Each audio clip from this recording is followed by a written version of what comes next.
Tonight on Nation to Nation, a familiar leader has stepped down as Elizabeth May no longer heads up the federal Green Party. She never let up, and that was the real strength behind her advocacy. May will stay on as MP once Parliament sits again. But what about Bill C-262, or the UNDRIP bill, that died in the Senate last term? Just required Senate approval for it to get royal assent. Was quite disheartening and could leave a very bad taste in the mouth of Indigenous peoples. An Indigenous man was killed this week trying to protect his land in the Amazon forest. But it's not an isolated incident. They're defending vast forests in the Amazon from a range of illegal actors, militias, including loggers, but also land grabbers, miners. I'm Todd Lamoran, and welcome to Nation. It's hard to picture the federal Green Party without Elizabeth May as its leader. That's where we are at today, as she stepped down earlier this week. Even if she is staying on as one of the 3 Green MPs elected last month. But what is her legacy as an advocate for Indigenous people? So while the Prime Minister is also expected to announce his cabinet later this month, so what will the speech from the throne look like? And one of the opponents of Bill C-262, Senator Scott Tanis, is interim leader of the brand new Canadian Senators Group. So what does that mean for another version of C-262 that failed to pass last term? To answer that and more, I'm joined by Veldon Coburn, an assistant professor of Indigenous Studies at the University of Ottawa. And from our Iqaluit Bureau, Pitsolak Pfeiffer, an Indigenous policy consultant and owner of Inuit Solutions. Welcome to Nation, gentlemen. Thanks for having me, Todd. Now, Mr. Pfeiffer, I'll begin with you. What were your first thoughts on seeing Elizabeth May step down? Initially, it was, for me, it was a signal that the Green Party is going through changes. And the benefit that the Green Party's voice has had in this country is that voice of the underdog. And it's a sober second thought. It reminds the government of power that things need to get done. It's important to have a party like that and a voice like that. And Elizabeth May did that. And sticking for Indigenous rights is something that is required in this country, and we need to keep going. We need someone to do that. Again with you, Mr. Pfeiffer, what did you think of her record on Indigenous advocacy? Consistent, very consistent, and the contribution in that regard kept the conversation going. She never let up, and that was the real strength behind her advocacy. On a multitude of fronts representing the West Coast, but also for Indigenous peoples throughout the country, and that's really going to be missed.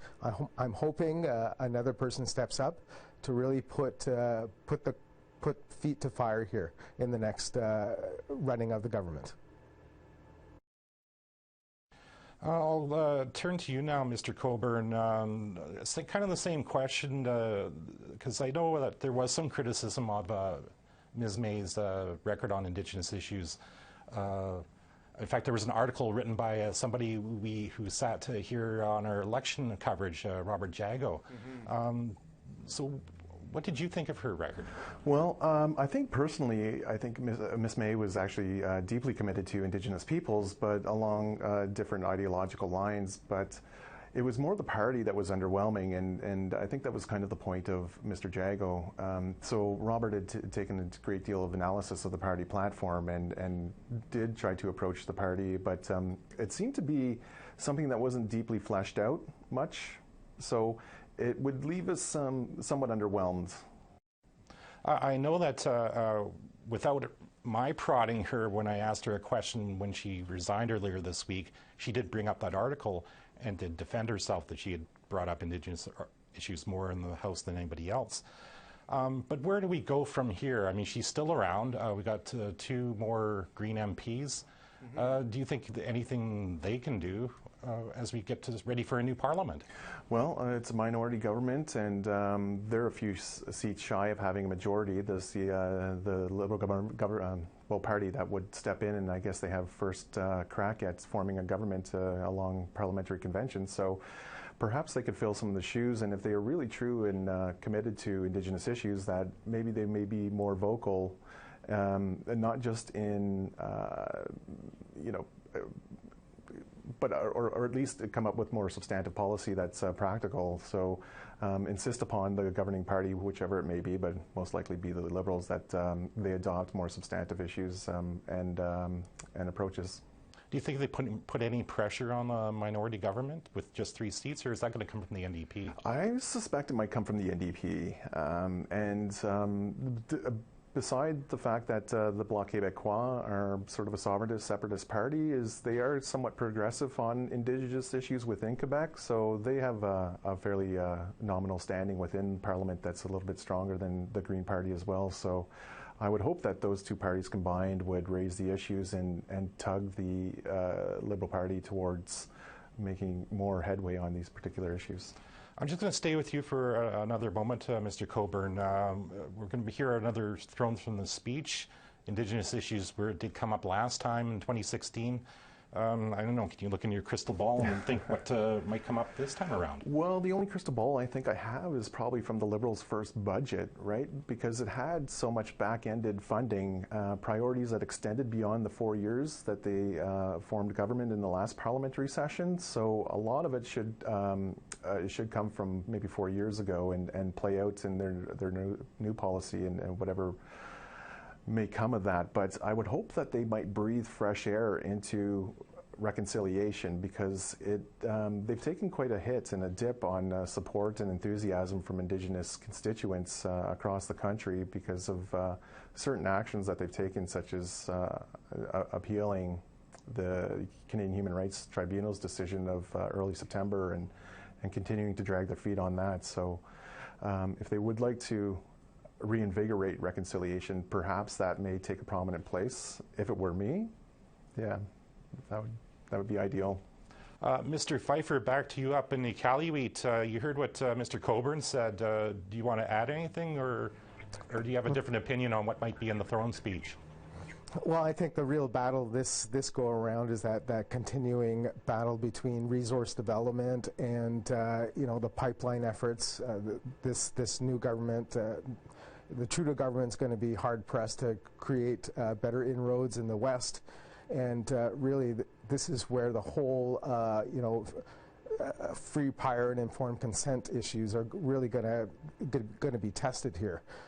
As the West is placing pressure on Canadian unity, really the intersecting point is really about pipeline approval and what UNDRIP means as a major anchor, which is free, prior, and informed consent. So that's going to be a very interesting dance for this government, and I'm hoping the other smaller parties are going to continue to place pressure for Indigenous rights, and that's kind of what I'm watching for. Mr. Pfeiffer, I know that in the past you talked about kind of what the Liberal government had done for Nunavut in particular, especially things like tuberculosis, fighting tuberculosis. Again, do you see in a minority government anything else coming your way up north?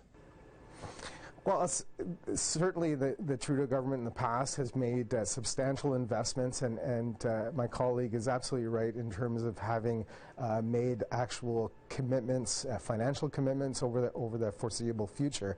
Those are already in the books, in the financial books. So we're going to see a realization of some of that. And but really, I think there are soft issues that, in terms of Indigenous. Progressing Indigenous issues, improving our socioeconomic conditions.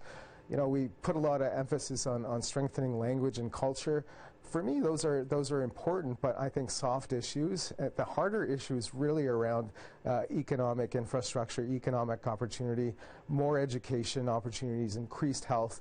And so, yes, language and culture is absolutely critical, but the realities are people are dying, people are starving, people don't have adequate health, and there are these continuing tensions between Indigenous Canada and non-Indigenous Canada, and we're seeing more prevalence of that pressure through the debates of UNDRIP at the Senate last go-around. Really, I think that the danger is seeing hypocrisy continue to be at play in this country. Mr. Coburn, I'll come back to you. And Mr. Pfeiffer mentioned the Senate. We got a new group in the Senate.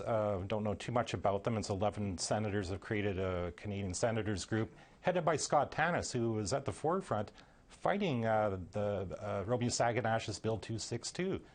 What do you see going forward if a new piece of legislation, UNDRIP legislation, comes through there? Well, it's hoped that the legislation would be reintroduced in the new parliamentary session because it did die within the Senate. It was revealed during the campaign that Andrew Scheer and the Conservatives that controlled the Senate, because that's where it last sat, was held up until the parliamentary session came to a close. So there are hostile or at least antagonistic or adverse interests against the United Nations Declaration on the Rights of Indigenous Peoples, and this is something huge in the making because it's been about 35 years since it was initiated worldwide amongst Indigenous peoples. And has it really been that long? Really, the 1980s, early 1980s is when they began their sort of thoughts behind it and introducing it and going through drafts in the 90s and what have you.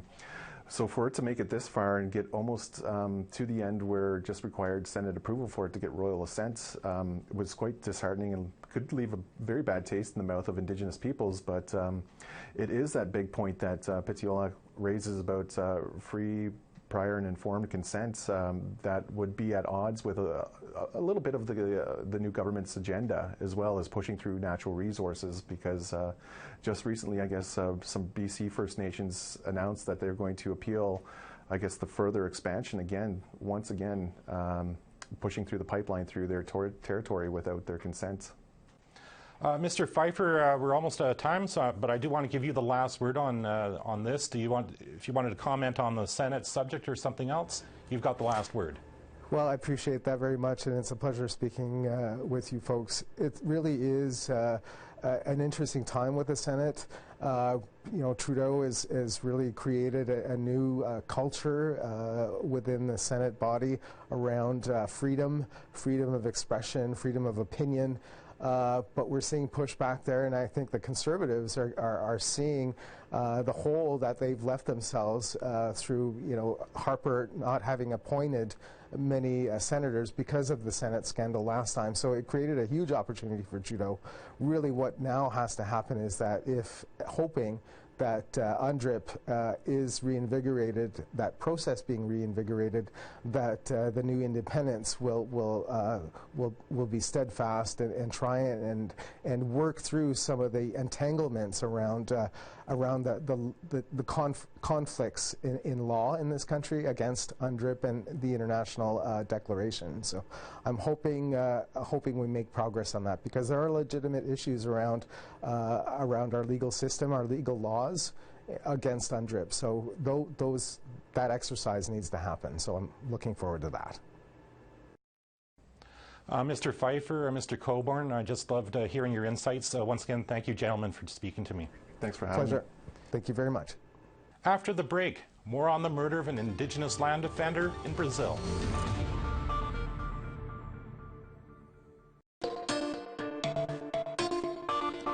Welcome back. Forest fires aren't the only thing threatening the Amazon rainforest. Illegal logging is also causing massive deforestation. Indigenous land defenders have done their best to protect their homes, but armed illegal loggers and an indifferent Brazilian government are against them.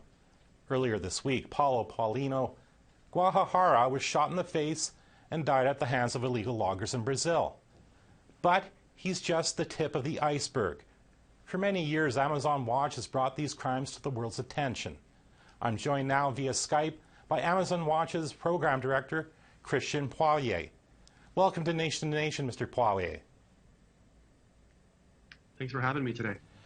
Now, Mr. Guajajara's death is just the latest. In 2017, I read online, 200 land defenders were killed around the world.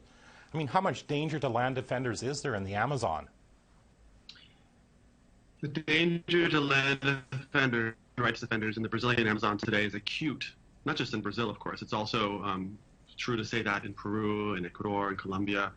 But the bloodletting we're seeing in Brazil today is a direct result of the misgovernance of the Jair Bolsonaro regime, which has empowered illegal actors, the very illegal loggers that ambushed and murdered Paulo Guajajara and wounded his cousin Laercio Guajajara. These were people who were acting with impunity on indigenous territories, invading these territories, sacking their resources, terrorizing communities, and targeting leaders that are really on the front lines, really the last resort that many forests have between destruction and preservation. And indigenous peoples, therefore, are some of the most threatened members of the human rights and environmental defenders community in Brazil, because they're defending vast forests in the Amazon from a range of illegal actors, militias, including loggers, but also land grabbers, miners. So it's truly a crisis, a human rights and environmental crisis that we're witnessing today. Now, I heard the police were sent. Has there been any update, and what do you think will be done to actually bring any killers to justice? Well, interestingly, Brazil's Justice Minister, Sergio Moro, tweeted after the murder that no effort will be spared to bring the killers to justice. This is in direct contradiction to his office's, and especially his regime's, inability or actually unwillingness to police the Amazon and to ensure the security of these communities. Nonetheless, it is good to hear that there would be an investigation into this, that there will be police dispatched and potentially a rigorous investigation conducted. I've yet to see results of that, but nonetheless, there has been attention directed towards this by the Brazilian government precisely because of the international outcry that Paulo Paulinho's murder generated. Many of these people that are killed, they are killed in silence. We don't hear about this, and the state has routinely not investigated or not sought justice in these cases, which has empowered the murderers, because they feel there is no accountability, there is no justice, and they can act with impunity. Nonetheless, we're heartened to see that the state of Maranhão, where the murder took place, the state government is taking measures to try to protect indigenous territories today, in light of the complete absence of the federal government, the criminal absence of the federal government, and upholding the constitutional land protections and security protections to indigenous peoples. Now, of course, indigenous land defenders have traveled to Europe very recently to highlight the problems. Do you think their message is getting through to European countries? I do think that the delegation of Brazilian indigenous leaders from the organization APTN has been successful in engaging lawmakers and especially members of the private sector in Europe. Amazon Watch conducted research with APTN to look at how northern financial institutions and commodity traders and consumers are complicit in what's happening today. And it's incredibly important that APTN is in Europe today to highlight what is taking place on the ground, to raise awareness about that, but also to show the European public and these decision makers that they have a hand in what's happening. They are part of the problem, in fact, but could be part of the solution. Major financial institutions, for example, are funneling money into some of the worst actors in Brazil. The soy business, the cattle business, the timber business are flush with cash from the north, from North America and from Europe.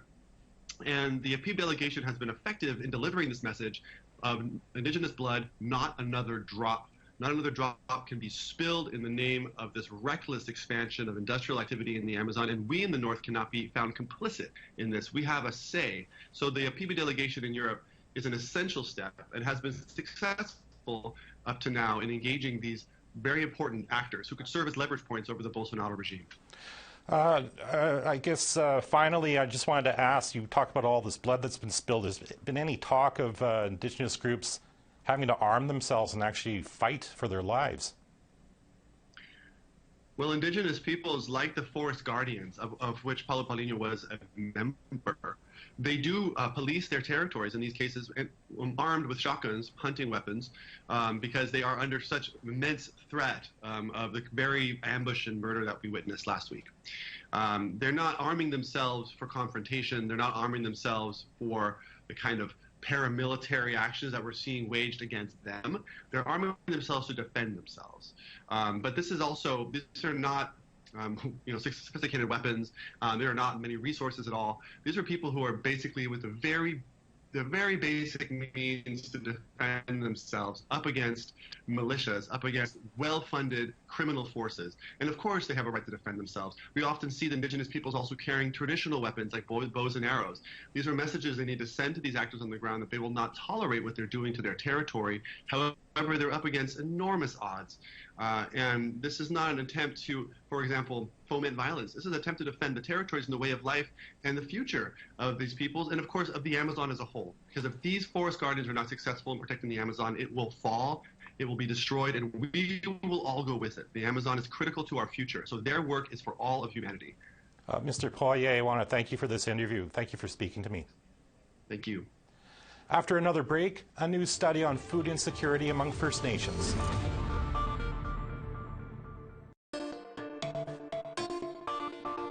Welcome back.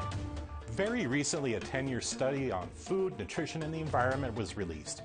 Researchers spent a decade collecting data from dozens of First Nations below the 60th parallel, and it was all presented at a conference here in Ottawa. A key finding was that a poor diet compromises the health of First Nations people, which sounds like a fairly well-known fact. But the researchers said the data collected is worthwhile and has never taken a national snapshot before. All the nutritional data that has been collected is unique. We don't have data that's coming from across the country that is describing the diet and that's linking the quality of the diet with the health problems. So we have data now on diagnosis of diabetes, for example. We have data on obesity, and we have the data on food security, which is using the same tools that have been used for the rest of the country. So this is all, although we knew it from anecdotes and from small studies in particular communities, this is the first time that we have this complete picture. Researchers also keyed in on the importance of traditional foods for better health and about removing the barriers to access them. That it's much healthier and very important for a variety of other social, cultural, and other reasons that people are accessing traditional foods, that they have access to traditional foods, looking at what those barriers are, because that makes a big difference. So it's not always about cost, it's not always about dollars and transportation. There are those components, of course, but recognizing that traditional foods are in fact generally very safe and much more nutritious than ultra-processed foods and other kinds of store-bought foods is another important element of this research. The hope is the facts and figures will get the government to listen. To take every possible step for traditional food to be available and make ecosystemic or take ecosystemic steps to make the environment support these traditional foods to be available for the people. And an upcoming 10-year study was announced, this one focusing on First Nations children. We will look at indoor air quality. We will look at contaminant exposure. We will look at the health of the children. And we also will look at how communities can build capacity to deal with these issues. That's our show, but if you missed it or any other earlier episode, go to aptnnews.ca/podcast. I'm Todd Lamoran. Thanks for watching.